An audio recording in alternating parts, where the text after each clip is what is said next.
Thanks for tuning in to the Prime Nostalgia, the podcast dedicated to entertainment from childhood. That's 80s, 90s, the latest 2000s. Cause Prime know it all, and Leeboy be wild, and he's from all that. Dropping gems for you to find, so that's orange, the lightest line. Prime time is all the time. We talking about the classics, and there's so many. That's Leeboy TV and PRIME. Ow. All right, what's up, y'all? It's me, the PRIME, coming with another episode of the PNP, and I'm here with my co-host, Leeboy. Leeboy, you gotta bring the people in. Oh, you know what's up? Hey, I come with the energy. You know what I'm saying? I'm doing my push-ups just before. I got my blood pumping. All of that. Hey, look, I'm just treating this like it's a skit. Like who used to do this? Remember, Josh Server was the super workout man. I think he was rushing too. Not that has anything to do with anything. But yeah, Leeboy TV. Did I just babble? What was that? I don't know. I don't know what that was, but all right, I say energy, so you brought the energy. Anyways, I'll get it going. We got a special guest here today, good friend of the show. We got Christina Kirkman. I don't know. Should we do Nick? All right, AKA what? She got AKA. Go out. What's your AKA? I got an AKA. What do you have one? I don't know. I mean, I got C Money. AKA Kirkman. Okay. I got AKA Kirks, right? All Kirks the is AKA. out there, yeah. Come on, C Money. Hey, but wait, Money. That's a new one. Didn't we have an AKA for Kirk come out on a previous podcast? Was that Kirkman or no? Quirky Kirky. That's what. Yes, I knew it was something quirky. I'll take Kirky. that. I will not forget that, even though I just forgot it. But yeah, never again. That's a good one. I gotta coin that one. Is Kirky quirky? Oh yeah. He's real quirky. Come on. Oh man, but if you guys don't know, shame on you. But Christina Kirkman is a former All That cast member, just like me. You know, we shared that common history, and she's also a friend of the show. Been on the podcast before with some of her cast, and we've been meaning to have you on for a while. I think ever since Cobra Kai came out, because I heard you was a fan of that. I wanted to talk about that with you, but Prime here hasn't seen any of it yet. Still. What kind of nostalgia fan are you, man? But sweet the lid. That's all you need to know, right? Oh man, but are you still a fan of nostalgia projects and stuff in general? Obviously, we love nostalgia here on the podcast. But what are some of your favorite projects that you tap into still? Okay, this is bad. I mean, I watch SpongeBob pretty much every single day of the week. Actually. I just had this conversation with somebody. I think Steven Hillenburg is a genius. It is probably one of my favorite shows of all time. I don't know how dirty I'm allowed to get on this podcast. Oh, do your thing, yeah. Okay. In college, we had a thesis where we had to take one medium of art and transform it into another medium. So I watched 300 episodes of SpongeBob, and I took a bunch of the sound bites and removed the context, and I made an Adult Swim show. Okay, now let me give it to you here. Okay. SpongeBob lives in Bikini Bottom. Okay. SpongeBob is absorbent. Okay, so he is a tampon, and then Patrick is a pink blob that lives under a rock, and he's hard to find. So he is the area that sometimes men have a hard time finding. Okay. He lives under a rock. And then word is phallic. He has the phallic nose. He does. And then sandy cheeks. And then Mr. Krabs is the STD. Oh Lord. Hey, you got it all figured out. You got life figured out for sure. I love SpongeBob so much. So I watch SpongeBob all the time, constantly. Okay. We're gonna go to a little spiel here, real quick. What's your favorite episode or like meme of SpongeBob? Oh, the swearing. Oh, okay. They're swearing, and they just use all like the dolphin sounds, and when they're playing escalators. Yeah, that's a good one. Yeah, man. But is SpongeBob? Is it? I mean, because you still find it hilarious to this day. And there's so many questionable cartoons on on Nicktoons. But I actually have this at the top of my mind because of the Turning Red movie that just dropped on Disney Plus. It's a little bit adult themed. I don't know if you guys have seen it, but do you think that SpongeBob was an adult themed cartoon? Is it appropriate for kids? Because when you're throwing in those jokes, I don't know. I just wouldn't have my I mean, I'll be honest with you. What is the age limit? What's the age limit on SpongeBob? That's why I think he's a genius, because I think that he did a really good job at writing subtleties that only kids, like there's an undertone that only the kids pick up on, and then there's an air of jokes that the parents can pick up on, because for example, there's a lot of those where like someone is teaching SpongeBob like what's going to happen if he goes to jail, if he gets locked up, and he drops a bar of soap and he says, whatever you do, don't drop the soap, and he winks, and I'm like, oh my God. It was right there the whole time, but you would have never picked up on it as a kid, which is why I have an appreciation as an adult. So I think it is appropriate for both children and adults. I guess if you're an adult watching it, you're gonna be like, "Oh, this is crazy." But if you're a kid, you're like, "Oh, I don't know what that means." One day you'll find out, though. Totally. Now, to bring it to all that, do you think there were some of the similar undertones and some of these all that jokes, especially y'all season? I'll give you one right here. It's funny. We were just chatting about how back in the I've recently watched all of these home videos. My dad would record behind the scenes, which would just never happen today. Like my dad is walking around with a live audience and he's filming on his shitty VHS, and they would never let that, because people would be leaking all kind of seasons. He was walking around, no problem. He was interviewing the writers on, like, it was, whatever. But there was a scene that I was in. It was a cold open, and I believe it was Chelsea Brummett, Lisa Foyles, and maybe Giovanni. And somebody was lit on fire, and they said, oh my God, the all that hose. But it was those three girls. And they were the three oldest girls at the time. And as a kid, I watched it. And my mom said she remembers that all the adults and the writers were laughing. Like they all chuckled. They knew what the heck they were doing. And they said the all that hose. That is, it's genius though. Is that Nickelodeon? Nickelodeon used to put out some. It was like that's the cool thing about comedy, is that you can write it in a way that only kids pick up on it, and then there's like this air of dry, dirty, comedic tone that you only pick up on as an adult, which I think is really cool. I think, especially in the later season, I think they just push the envelope to see how far they can get, because there's some stuff in there that's just hilarious, but it's like, oh, that would not wouldn't bad. I love that though. It's bad, but it's good bad, I guess. Yeah. I think. And that's why it reached across generations, from the older kids to adults. In addition to the musical guests, but that was just one of the things that made it palatable for everybody. So always love to all that, man, and the adult content. It wasn't too bad on all that. It was worse on some of the Nicktoons for sure. Nah, it was worse than them later seasons. I don't know. Later seasons. Kirk, were you in Lamos? Was I?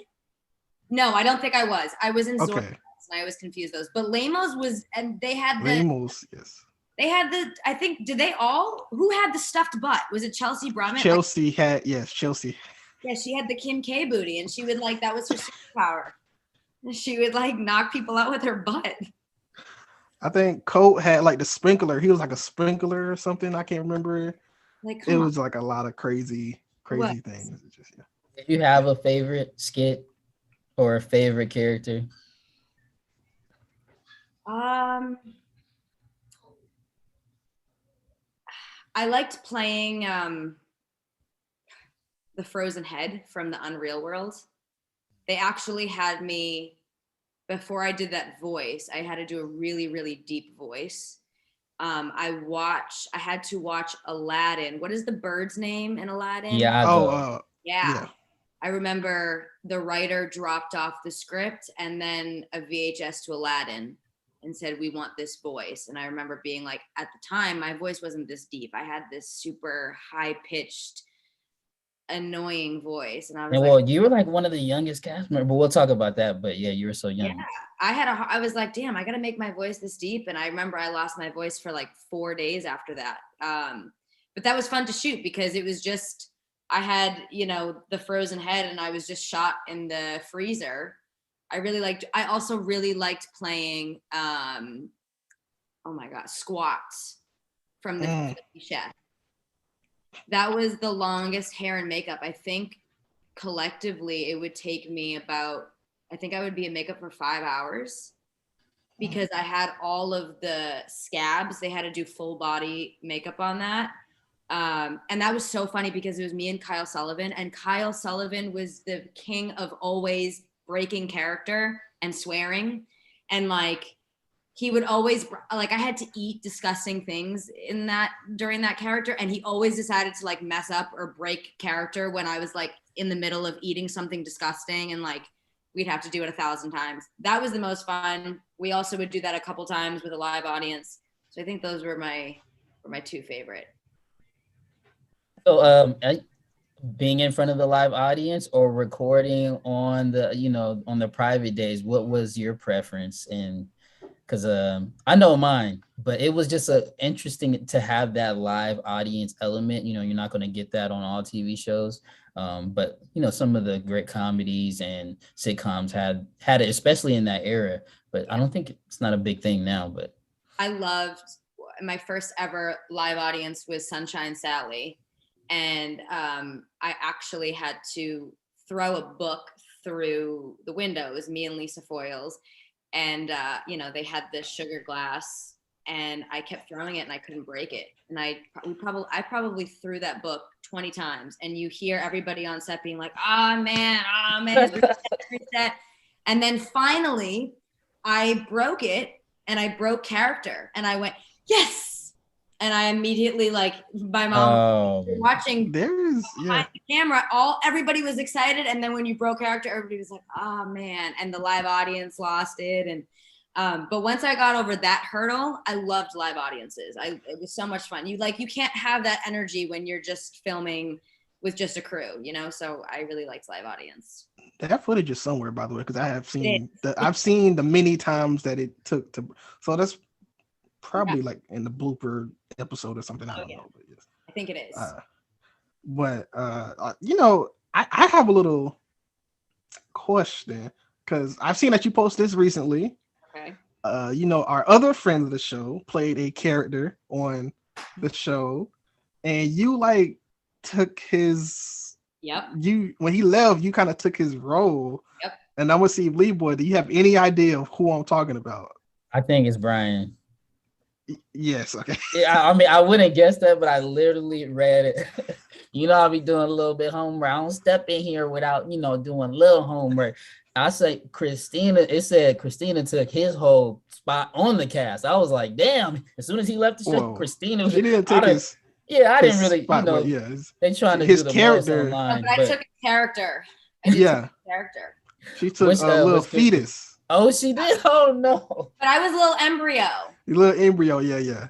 Yo, embryo. That was always what he was saying. I didn't take it, but rather it was inspired by his character. Oh, yeah, no, obviously. No. All love. Yeah. A little I mean, y'all need a group. It definitely should be a group, you know. That was... Who's going to be a little placenta? You know, I can come out. Placenta boys, you know. Shooting that was mortifying. That was probably my most mortifying thing to shoot. I think. So what, you were in the stomach as well, just like? Yes, and it was one of my very first characters, so I didn't really have a lot under my belt yet, and it wasn't a live audience, but I remember there was a shit ton of people on set that day. Like, it was everybody decided to bring their mom to work day. But it's funny to watch what you're in that, you know, obviously super unflattering nude jumpsuit with the head. And then you're laying on this ginormous green screen on your back, and you're kind of rapping to the rigged camera, and I'm naked. I feel naked, and I'm rapping to this camera, and I just feel all of these people around me. Yeah, that was a trip to do that one. Yeah, man. I was always, it always felt a little bit embarrassing, uncomfortable when they put you in these damn tights. And I was like, please just don't put me in no leotard this week. I'm gonna get through the week fine. But yeah, that's what you gotta do on all that. You see how they do Josh Server like every episode. Oh yeah. You gotta have no shame. You just gotta like at some point. That's why it's good to do it when you're a kid, right? Because you don't really have shame as a kid. But I definitely remember being like, this feels very weird. I am naked. But that's rap. That's rap. Okay. It is. Man, but I want to get into some of the contests. You want to say that for the second half? I got to hear the story from the very top because this is just unbelievable. If you guys don't know, Kirkman, she really lived a dream when it comes to being able to join a cast of a television show. You're sitting at home watching it. You're like, hey, and I got to ask you, who was your favorite before you got on?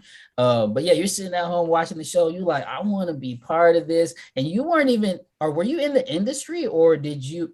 No, yeah, I mean, this is literally a dream come true because I'll say that mine was somewhat similar, but I was, in California, I was in the industry and I was like, I want to get on all that. So I just took the audition very seriously. But for you, you used your love for the show and comedy and your admiration for what I'm guessing is an amazing cast.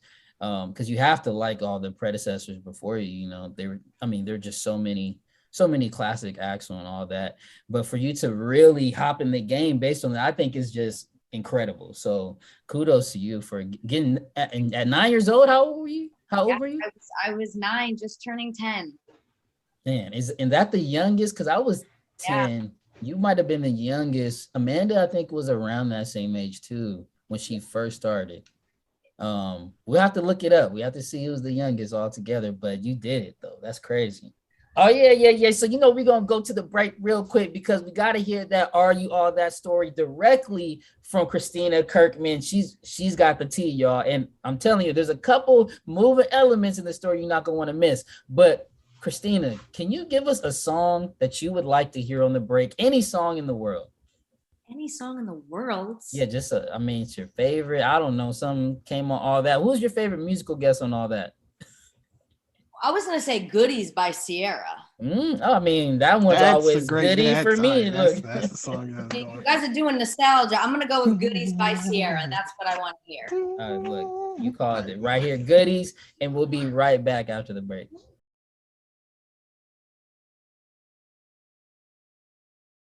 I was always putting on dance routines and doing stand-up comedy routines, and I saw the contest.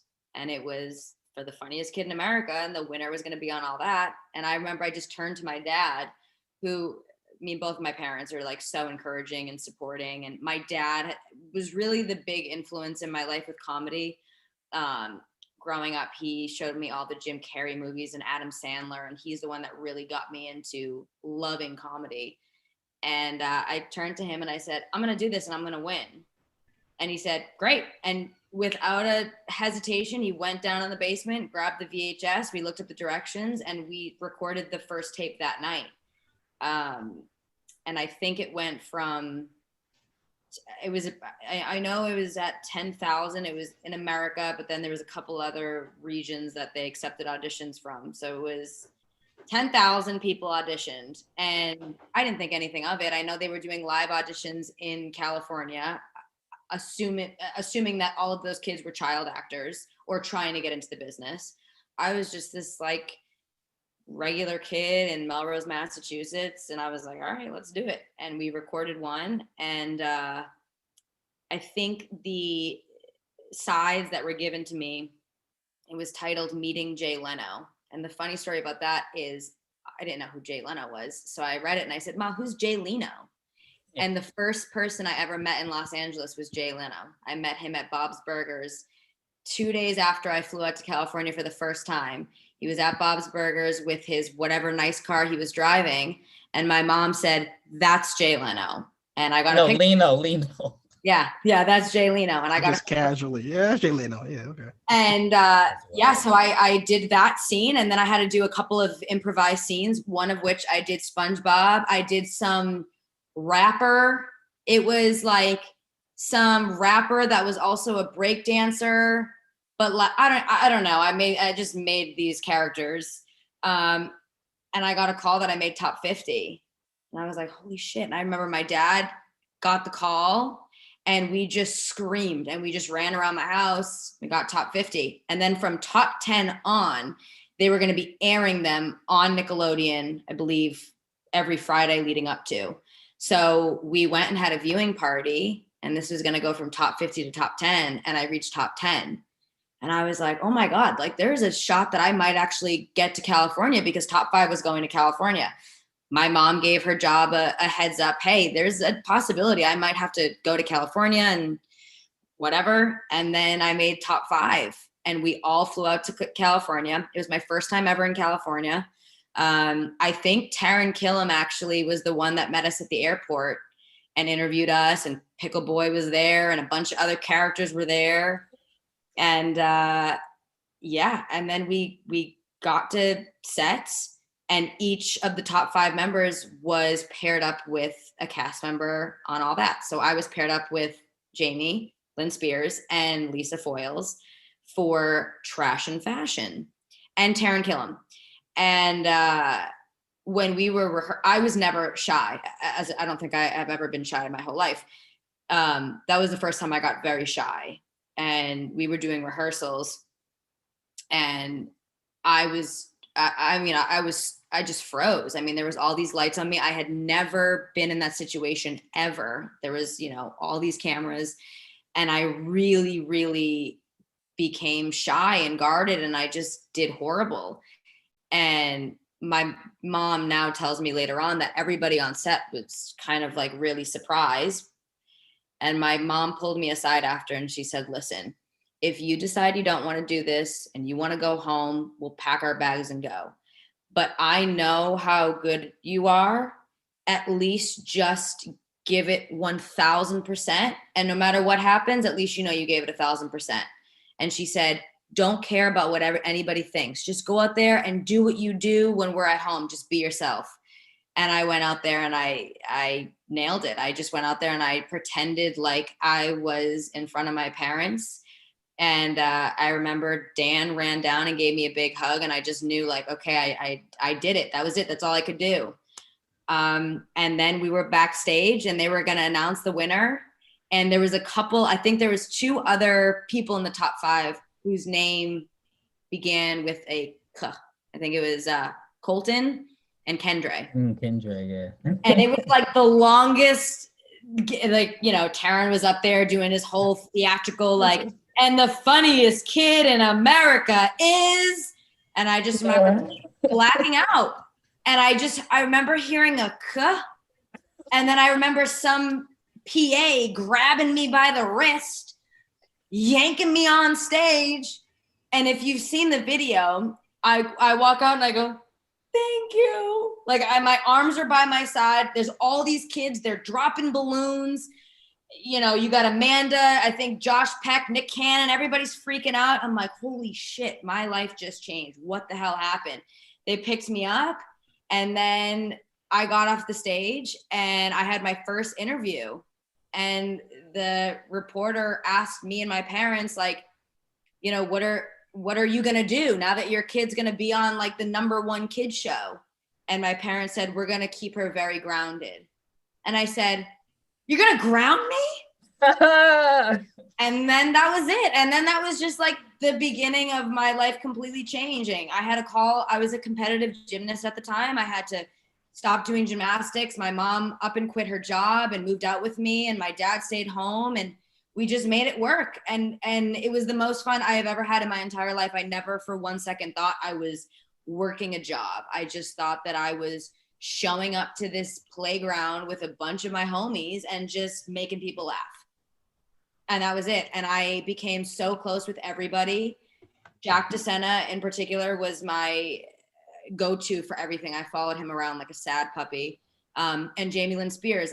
I mean, I was with them all the time. They really, like, having somebody very young on the cast, as an adult now looking back, I'm like, that's a lot. Like there were times that they wanted to go out and do things, and then we got to deal with this little 10-year-old that's For sure, yeah. following us around. Oh, And yeah, that they're was so me, great, and they all made me feel so welcome, and I had so much to learn. I was not an actor, and they all taught me, and they were all very patient with me, and I got to kind of work with the writers on some characters. I had a ball. I mean, I always say like there will never be a show that any of us will ever work on that will be quite like that.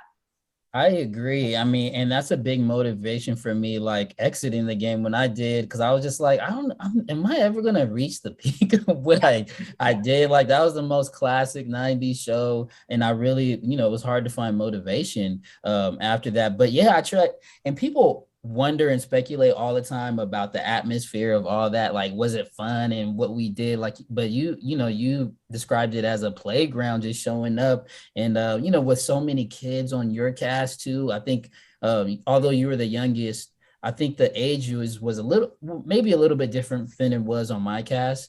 But yeah, it was always just so much fun being around the guys and girls that are so hilarious. Like, and then we would like break unbelievable. into the prop room, like we would steal props. We would, take all the pixie sticks from Crafty and just be like, chugging pixie sticks. And then, all of the shows, we all worked together. So like Drake Bell and Josh and Miranda Cosgrove were always on set. The kids from Unfabulous and Ned's Declassified, like we were always all together. We'd go to the Kids' Choice Awards, and we did Slime Time Live, and we did, the on-air dares. Like we were such a big community. We were always together. It was just like having a bunch of your friends. Yeah, and Prime is more in tune with that era. I was about to say, he don't know none of the shows you talking about. Did I just show my age right now? But no, because I was just gonna say we didn't really have as much camaraderie on Nickelodeon. Like we were more in touch with like the Moesha cast and Steve Harvey and different casts like that. It was a little bit different for us because Kenan and Kel, obviously, it was Kenan and Kel was there for us too, but just a little bit different vibe because we didn't have so many, I don't think, shows at that time. Like we never crossed paths with Alex Mack, or it was just a little bit different vibe. But I'm envious of you guys' generation for that though. Yeah, it was nice. We had a really fun time. One thing we have to address though the other K's though, the because she said it was Kirk, Colton and Kendra. Yeah, Colton and Kendra, which were they both on the episode at the same time as you when we came on? Kendra and Ryan ended up being on all that. Right. Kendra is like one of the funniest people ever. I remember he would crack me up on set. He was so funny. Mm-hmm. Colton, well, actually, I have a little bit of tea. You guys might know this. Maybe. One of the girls that was on Top 5 with me, her name was Stephanie, which she called herself Sausage Girl at the time. Yeah, at the time. Wait a minute. Which it's funny now because I am a big fan of 90 Day Fiance. Okay. She is on that show. And, she sells her farts in jars. Wait, so I know about this girl. Yes, I've heard this story. She actually ended up in the hospital. She no longer does it because she had some gastro problems, and now she's not farting in jars. And there's been some copycats of this, but she was like one of the OGs. Oh, she was the OG. The OG. Okay, yes, that's what I'm so confused. I did my research on that as well. I had to research that, but now to research that. But wait, I mean, it's very interesting. Wanted to. He was like, "Where do I buy? Where do you buy? I got an extra $1,000 that I'm trying to trick off." No, he even knows how to say. She's a top 5. Yeah, I didn't know. So she's a top 5. Are you all that yes. Participant? That is all right. It was us. It was me, her, Colton, Ryan, and Kendra. No. Yes. All right. Wait, we gotta bring all these people together on the podcast, bro. This is a hell of a reunion we gotta work on. Right? The only person I have not seen anything of since we were since Top 5 was Colton. He was from Hawaii. He was very much like a surfer dude. I never saw any bit of him post that. Ryan, I mean, I've chatted with Ryan a bunch. We're, friends. Kendra, we talk we talk on social media. And then Stephanie, stumbled upon that, and I was like, she's out of here. She's super famous right now. yeah. Well, yeah, I might have to look into. She's servicing the world. Yeah, might have to pick up some new food. Yeah, some new fuel. Fiber. Lord, the things you learn when it comes to nostalgia. I love this. Is why we love nostalgia, Prime, because it never ends. You don't know where it begins, where it ends. And Kirkman, you just opened up a whole new jar of a whole new jar. A whole new can of what kind of ass? My God. Different ass. All right. Well, look. Reel it in for us, please. Obviously, your seasons are the later seasons. So, like, a lot of people, I would call it underrated because y'all do have a lot of underrated things. And this is like one of my favorite sketches with Zoltorix is actually like people sleep on Zoltorix. I don't know why. Probably because it is like later, so I guess a lot of people will be like, okay, but Zoltorix is good. It was so good. I mean, a lot of that, I kind of want to go back and watch. I mean, now that we've had that conversation about like all of the undertones, you notice them more when you're watching other people. I kind of want to go back and see some of the ones that I've done and be like, what the hell did they have me say that is going to come bite me in the ass in 10 years? Oh, yeah, because people... Am I canceled yet? What happened? Don't bring it back, yeah. Don't bring it back. But that was, yeah, I feel like all of those shows poked fun at something, right? I mean, the Unreal World was poking fun at the real world. My Embryo was TRL. Zortogs, I don't know. That was probably poking fun at something. We got to look into that. Probably. Yeah. Christina, tell us about, because you have a couple other things on your resume as well that we could definitely discuss. I didn't know you were in Cat in the Hat. I wasn't. Okay, it's one of those IMDb things. It's been on my IMDb since I was 10. However, people to this day still comment on my social media and they're like, I loved you in Cat in the Hat. So I watch Cat in the Hat like every year to like try to find myself. I'm like, was I edited in there? And I have no idea. But like, I got the IMDb credit, so I just go with it. All right, you got Do the they credit. Just think that you're the little girl? That's I don't know. I don't know, but people actively comment about it all the time. But I was just bringing that up because I was wondering if you have any desire to get back in the game, or is it something that you're actively pursuing now? How do you feel about it? And the reason why I asked is because we're talking about, I guess, PC culture a little bit. Some of the jokes that we were doing back then couldn't be accepted now. Do you think you could fit into this new mode of entertainment? And how are you attacking getting out there? Because your Instagram, I mean, you're one of the most popping out of all that cast. I mean, you got probably the most talent when it comes to the social medias. But what's your plans with it? I am actively acting. I was on a show called Ambitions on OWN. We shot in Atlanta. That was right up until the pandemic. And then the pandemic happened and we were all out. And our character was ruthless, by the way. What was that? Your character was ruthless, by the way. Yeah, she was. She definitely was. It was definitely a big change from, all that. But I mean, Hollywood was we were the first industry to shut down and the last one to open. I booked a couple roles during when things started opening back up. I do voiceover now, so video games and all that stuff. And now I am like, I feel like, I mean, with acting, you're the busiest unpaid actor ever. I have 4, 5, 6 auditions a day. And I was just saying this to somebody, the roles I'm going out for are substantial roles. I think I had yesterday my shortest self-tape that I've had in months, and it was 6 pages. I mean, they've been like 8, 10, 12, 15 pages, which going back to social media, that's why I started doing those TikTok videos, which accidentally went viral for me. I wasn't ever trying to become a TikTok person. I did them during quarantine when I was shooting Ambitions. I was actively using my muscle. I was shooting in Atlanta. I was a week on, a week off for 8 months. I was reading scripts constantly. And then when I stopped, I was like, I really got to keep working that muscle. I was doing luminosity. But I always tell people your memorization is a muscle, the same way you go to the gym and work whatever, the same way you're an athlete and you train. It's a muscle. And anybody who says they can't memorize it, it's bullshit. You just got to work your muscle. So I am learning another language, which helps a little bit. But I was like, I need to be reading and memorizing.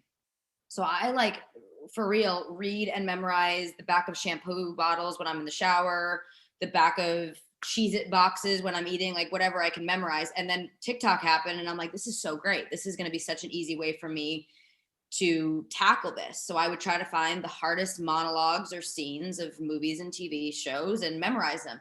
And I can bang these shits out now so fast. So now it's picked up traction and I have a bit of a following and people request things and it's fun. I have this like interactive community, but it really started from just wanting to memorize. And now it's funny. I have like half of my TikTok followers are like, oh my God, why are you not in movies? You're so talented. And then the other half are like, oh my God, you should be an actor. And I'm like, yeah, thank you. I never thought of that. Cool. No, but I would say the same thing. Like, you're so talented. We can't wait to see you back as a leading lady. What would be your dream role or dream cast to join? Like, what's a project that you're looking at right now that you could see yourself in and you would want to be a part of? My dream role, which does not exist, but they are making another one right now, is the female Deadpool. I can see you doing that. Actually, is that a thing? Is it female Deadpool? I don't know. I'm not really. It's not a thing, but he has a Deadpool family where his whole family dresses like him and is him pretty much. So that could be. I think along with the whole PC culture, from what I love comedy. I love comedy to death. I've seen so much comedy. I've noticed that comedy written for men is usually very different than comedy written for women. And I feel like a lot of times writers don't want to push the envelope too much with women. And it's not, and if they do, it's in the sense of making it like overtly sexual. But like, Deadpool is so witty and dirty, but smart. And it really pushes the boundaries. And I feel like anytime they do it for women, it's not, they're not going all out. And I kind of want to change that. I kind of want to be like, listen, like, we're women, yeah, but we're not like sensitive flowers. Like, we can handle these kinds of jokes. And I actually want to do my own stunts. I actually like have a martial arts background and a gymnastics background. And I always say to people, like, what is it? And I ask this to everybody, so I'll ask it to you guys as well. What is an actress that you can name that you feel is genuinely good at comedy and also can genuinely play a badass role? You said an actress or an actor? Actress, a woman. Oof. And the hard part is generally good at comedy, because I think I have a higher standard for comedy than being a badass. I could name some badass girls, but that are funny, genuinely. The closest I got is Tiffany Haddish. Yeah. She's been a badass and she's been pretty funny. She's obviously hilarious and she's kicked some ass a little bit and she's playing FloJo. That's true. That's a good one. Well, but, before she really, I've been asking this question for so long, and most times people can't come up with an answer. The only answer I've ever heard of was Anne Hathaway because of Catwoman. No. But I wouldn't ever say, oh, we're casting a villain or a superhero, Anne Hathaway. She's hilarious. She's great at drama. But like basically my point of this is that's kind of been my place that I want to find is I feel like I can genuinely do comedy and I feel like I can also genuinely kick your fucking ass. So that's where I'm trying to find that and break that little That's dope. That's Off dope. topic. Depending on the project, could Queen Latifah count? Depending on the project. He's trying to make bring it so her in. clear. Because she can be I funny would say sometimes, but then she's old- menacing most of the time. Sandra Bullock back in the day, she was Yes. funny. She is funny. She is funny. Comedian, I don't know. You got the comedy thing for real. Sandra Bullock is a really good different. I would love to have her career, you know, but because she also does drama, she does comedy, and she does action, and I feel like those are the three that I really want to tackle. But there's always women that are so badass, like Angelina Jolie, but am I going to buy her in comedy? And then there are the people that are so funny, Kristen Wiig, am I going to buy her as a villain or a superhero, you know? So trying to bridge that a little bit. That's my dream role. Okay. That's you. I mean, speak it into existence. We're here for you. And then I mean, other things you do. I mean, what's up with the clothing line? Prime, where's your sweater at, man? You was wearing that for, you was rocking it, bro. First of all, you didn't bring it out today? I didn't bring it out today because I wanted to wear the hat. Oh, You can't do too much. Yes. You You know? can't wear them all at the same time, Okay, I got you. I got you. You gotta stretch them out. Plus, I wore it on last week's episode, so okay. You already represented. Just stretch it out. But yeah, tell the people about your brand. So I started Woman Child during quarantine. I actually was cleaning up my laptop and I found a PowerPoint that I had made from 5 years prior. Woman Child, which is what my mom calls me ever since I was little, because she always says that I'm both a woman, an adult, and a child ever since I was a kid. I love, doing backflips off of things and watching SpongeBob. And then I'm also a grandma and like to go to bed at 9 and, whatever. So I wanted to create Woman Childs. And it was basically the reason why I started coming up with the idea of it was I buy a lot of like dude t-shirts. Like I kind of into the comedy thing that we were talking about, like all of the graphic t-shirts for women are like, not before I've had my coffee first and live, laugh, love. And, I'm not wearing that. So I always used to go to Zoomies and like buy the guys t-shirts because they were edgy and they were, I was like, all right, we need that for women. I want to make some like graphic content for women. And that's what I did. And I did it as a passion project during quarantine. I did it with no intention of really making any money or I just needed to be creative. I started doing it and I decided to start making the pieces. I don't know why. I was like, oh, I'm going to start making pieces on my own. That sounds great. I don't know how to do anything, but we're just going to try it. And I was making things by hand. And I remember I did a pre-sale, my first pre-sale on a Friday, and I was going to Arizona. And I was like, oh, Monday, I'll fill all the orders. I'll have like 5 and then I'll ship them out. And I came back and I had 150 orders and I had to hand make everything. I was like, oh my God. So I was like downtown in a warehouse, 13 hours sewing fucking tags. I was like, I'm never doing this again. Did that. And then I was like, I'm going to do limited collections. And then I'm going to do private label. I'm going to do wholesale pieces. I'm just going to build a whole brand full of things that I like. And now it's just kind of like, it's there. And honestly, I love it the most because it's now this really cool community of like badass women and men and kids and moms and teachers. And a lot of the responses I have gotten, because some of my pieces are a little bit edgy and, say be fucking nice or whatever. My first t-shirt was actually called the Karen crop and it said be fucking nice. And it came after the quarantine and yada, yada. And I have, teachers messaging me from small towns in Texas being like, oh my God, I feel like I have permission now to like wear these kinds of things. So it's been really cool to have like a lot of women find their confidence through like, who gives a fuck what you're wearing? Or if, some Karen at the supermarket looks at you weird, like who gives a fuck? Just wear it. And that's why I like it, because I feel like I've been able to like be in this community of people and we kind of hype each other up. But it's solely for creative purposes now. Like I keep it there. Sometimes I release a new collection, but now that everything's open again and I'm auditioning like a mad person, I I don't have the time to be downtown 13 hours a day. So now we're just chilling and we're, in this really cool community, but we're still active. We're selling things. I try to donate a lot of proceeds from different collections. I have one collection up right now called the Kindness Collection, and a portion of that goes to the LA Mission, which helps with homelessness in downtown LA. And then I had, during October for Breast Cancer Awareness Month, I had a shirt, and a portion of the proceeds would go to breast cancer awareness.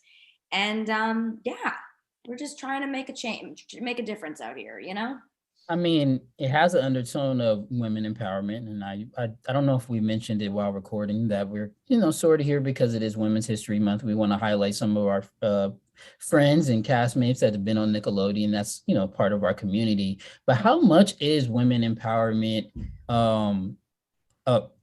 a part of your brand, and just who you are as a person? Because just looking at you from afar, on social media, you exude strength and independence. But then also, we see you with your relationship and how, open you are and how you can be vulnerable in that as well. So what does it mean? What does women empowerment mean to you just in general?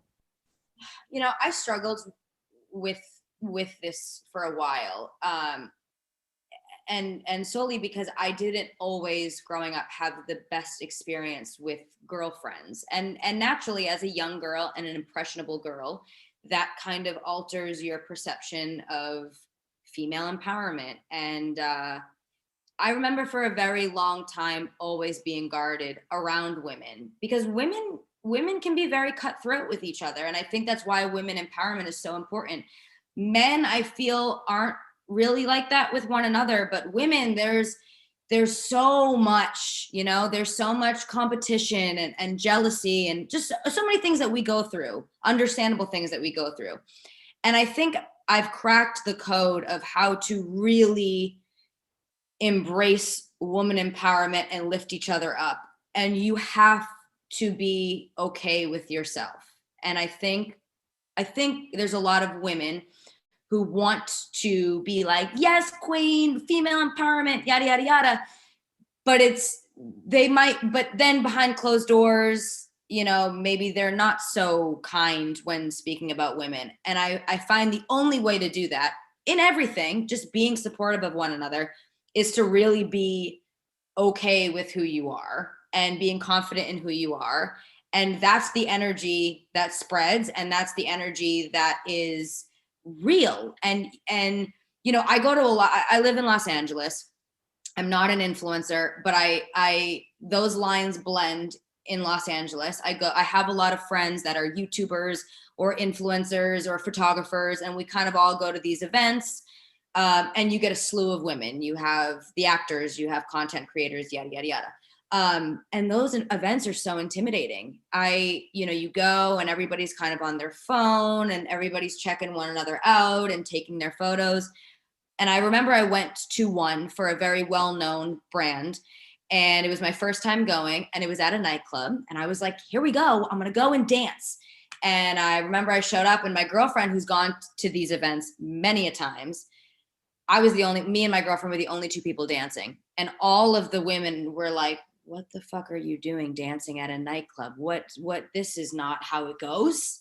And my girlfriend was like, oh my God, this is like ballsy of you right now. Like, you're dancing, like you don't dance at these things. Like, you just on your phone and you just look at each other.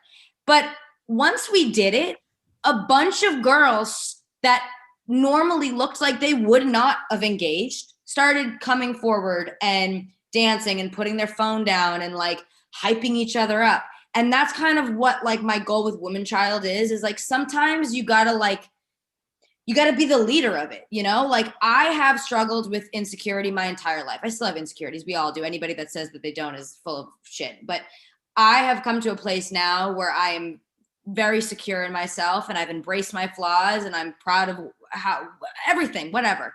And it took me a long time to get there. And I know what it's like to not be there. And you have to be in that state to truly lift other people up. If you don't give yourself 1,000%, how are you going to be there for other women? And I think that women empowerment also needs to put a huge emphasis on self-care and yourself, because until this is 100%, you can't help other people. You need to fill yourself up first. And it is so important. And that's why we need these communities of women that just come together, and like, sometimes you got to see somebody else. Like I was making a fool of myself at this event. I wasn't dancing, like I was being a jackass, but it gave other people the permission of like, don't take yourself so seriously. Like, you can't look any stupider than I look right now. So just go out there and have fun. That's when women empowerment like is good and real and raw. And that's my whole shtick on it.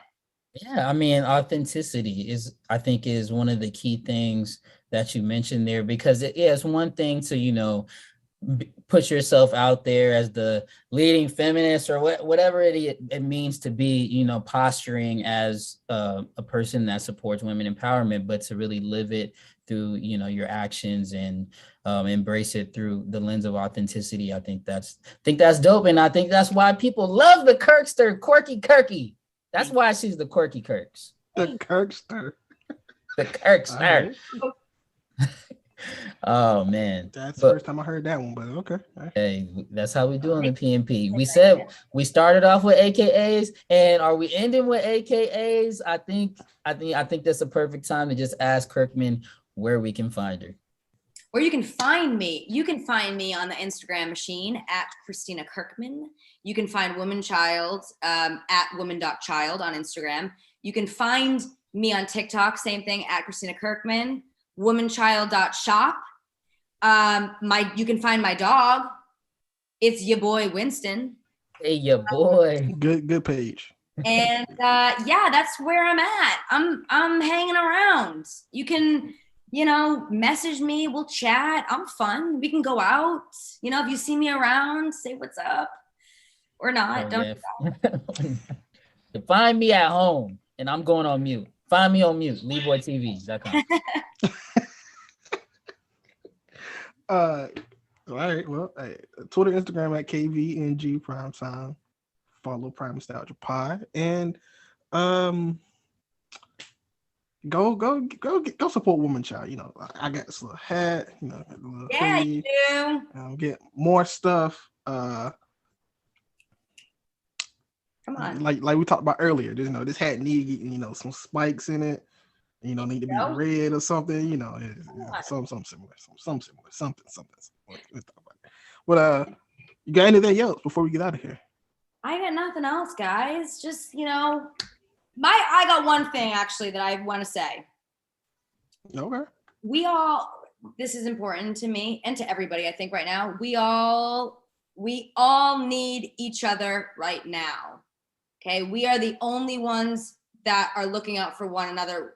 We have to help people whenever we can. And if you are in a situation where you feel like you can't help, you can.